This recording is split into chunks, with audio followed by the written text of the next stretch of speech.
مصر کا ایک امیر بزنس مین تھا۔ اس کی عمر 50 سال کے لگ بھگ تھی کہ ایک دن اس کو دل میں تکلیف کا احساس ہوا، اور جب اس نے قاہرہ کے سب سے بڑے ہسپتال میں اپنا علاج کروایا تو انہوں نے معذرت کرتے ہوئے اسے یورپ جانے کا کہا۔ یورپ میں تمام ٹیسٹ مکمل کرنے کے بعد وہاں کے ڈاکٹروں نے اسے بتایا کہ تم صرف چند دن کے مہمان ہو، کیونکہ تمہارا دل کام کرنا چھوڑ رہا ہے۔ وہ شخص بائی پاس کروا کر مصر واپس آ گیا اور اپنی زندگی کے باقی دن گن گن کر گزارنے لگا۔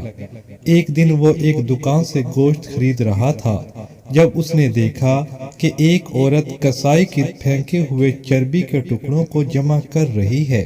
اس شخص نے عورت سے پوچھا، تم اسے کیوں جمع کر رہی ہو؟ عورت نے جواب دیا کہ گھر میں بچے گوشت کھانے کی ضد کر رہے تھے، کیونکہ میرا شوہر مر چکا ہے اور کمائی کا کوئی ذریعہ بھی نہیں، اس لیے میں نے بچوں کی ضد کی بدولت مجبور ہو کر یہ قدم اٹھایا۔ اس پھینکی ہوئی چربی کے ساتھ تھوڑا بہت گوشت بھی آ جاتا ہے جسے صاف کر کے پکا لوں گی۔ بزنس مین کی آنکھوں میں آنسو آ گئے۔ اس نے سوچا، میری اتنی دولت کا مجھے کیا فائدہ؟ میں تو اب بس چند دن کا مہمان ہوں۔ میری دولت کسی غریب کے کام آ جائے، اس سے اچھا اور کیا۔ اس نے اسی وقت اس عورت کو کافی سارا گوشت خرید کر دیا اور کسائی سے کہا، اس عورت کو پہچان لو، یہ جب بھی آئے اور جتنا بھی گوشت مانگے اسے دے دینا اور پیسے مجھ سے لے لینا۔ اس واقعے کے بعد وہ شخص اپنے روزمرہ کے معاملات میں مصروف ہو گیا۔ کچھ دن اسے دل میں کسی تکلیف کا احساس نہ ہوا تو اس نے قاہرہ میں موجود لیبارٹری میں دوبارہ ٹیسٹ کرائے۔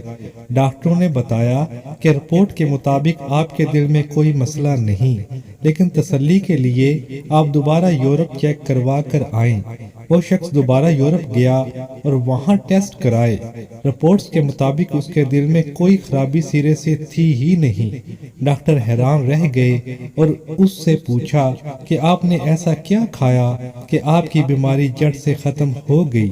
اسے وہ گوشت والی بیوہ یاد آئی اور اس نے مسکرا کر کہا، علاج وہاں سے ہوا جس پر تم یقین نہیں رکھتے۔